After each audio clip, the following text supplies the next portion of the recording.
Hello friends, welcome back to Shriji classes, and today we will discuss high ceiling diuretics.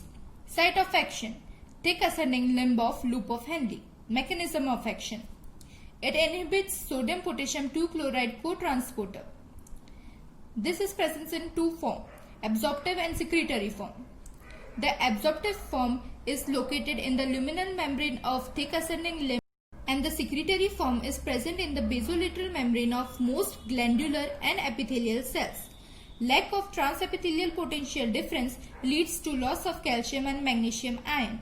Uric acid retention will occur, and that will cause hyperuricemia. Corticomedullary gradient will be affected. Positive and negative free water clearance is blocked. It also blocks carbonic anhydrase 2 and 4, which results in sodium and bicarbonate loss in urine, and urine becomes alkaline. Hence, acidosis can occur. But the predominant urinary anion is chloride. Hence, acidosis may not develop. Instead, mild alkalosis may occur in high dose of it. Effect on renal blood flow. Furosemide increases the prostaglandin release like PGE2 and F2 alpha. That causes vasodilation and increases the renal blood flow. Redistribution of the blood flow is seen from cortex to medulla or mid-cortical portion. Pressure relationship between the vascular, interstitial and tubular compartments is altered, and that will result in decreased PCT reabsorption. Increase in systemic venous capacitance is there. That will cause decreased left ventricular filling pressure. Effect on blood glucose level. You have to understand this figure. Glucose is taken up by the glucose receptors. Metabolism of the glucose occurs.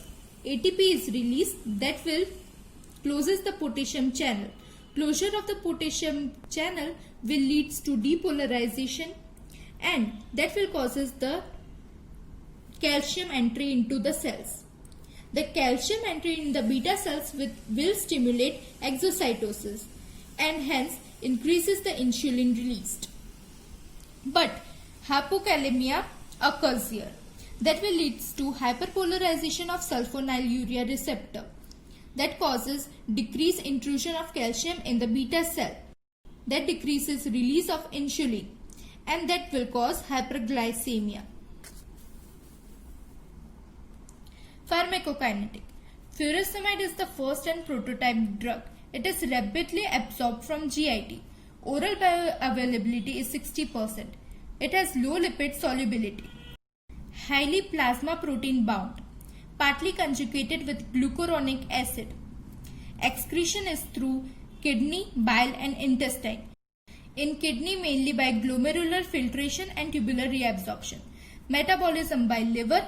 Plasma T-half is 1 to 2 hours. Route is IV, IM and oral. Diuretic response goes on increasing with increasing dose. Lasix 40 mg tablet or 20 mg per 2 ml injection is there. OD, once a day administration is done. Onset of action: in IV 2 to 5 minutes, in IM 10 to 20 minutes and in oral 30 to 40 minutes. Now we will see some other loop diuretics. Bumetanide, 40 times more potent than furosemide. Oral bioavailability is better, 80 to 100%, and it is used in severe CHM. Torsemide, it is 3 times more potent than furosemide. T-half is 2 to 4 hours and it has longest T-half. Ethacronic acid, most autotoxic. Mercilide, most nephrotoxic, and indaquinone, that does not causes retention of uric acid. Uses: first, in edema of renal, cardiac and hepatic. In renal and cardiac initial stages, loop diuretics are preferred. In hepatic, vigorous diuresis should be avoided to prevent hepatic coma. In nephrotic or other forms of resistant edema, only high ceiling diuretics are used. They are the drug of choice. Second, in hypercalcemia of malignancy, here IV furosemide and isotonic saline is used.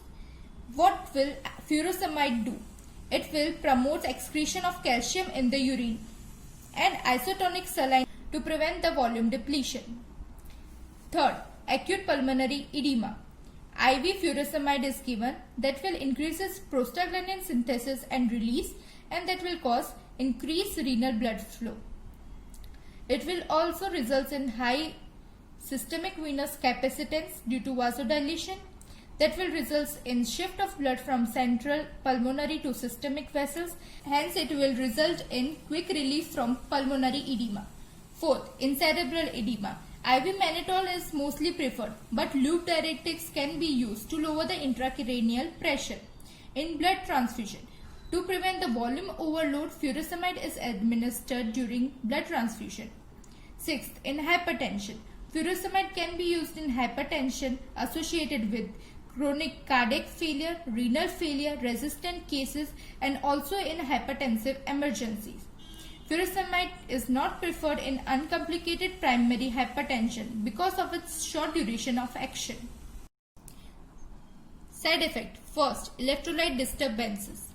Sodium chloride, H2O, calcium, magnesium, and potassium decrease in the blood is seen. Hypocalcemia occurs on chronic use. Hypomagnesemia can predispose to cardiac arrhythmias, and hypokalemia occurs due to high sodium load reaching the distal tubules. The hypokalemia will cause fatigue, muscular weakness, and cardiac arrhythmias. Second, metabolic disturbances. Increase in glucose, uric acid, and lipid is occurred. Increase in glucose, that is hyperglycemia, occur due to decreased insulin secretion. Hyperuricemia may precipitate an attack of gout.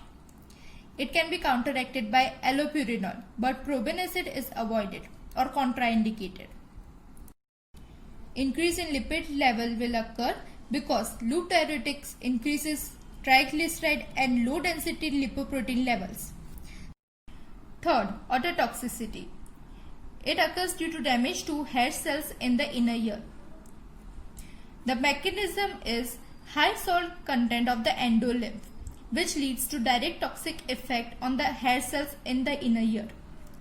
Risk is increased with renal failure patient and patients taking ototoxic drugs like cyclosporine and aminoglycosides. Manifests as deafness, vertigo, and tinnitus. CNS symptoms will be seen like headache, giddiness, weakness, paresthesias, etc. Fifth, GIT symptoms like nausea, vomiting, and diarrhea. Hypersensitivity or allergic reactions like skin rashes, photosensitivity, or eosinophilia C. Coma. Brisk diuresis may precipitate mental disturbances and hepatic coma.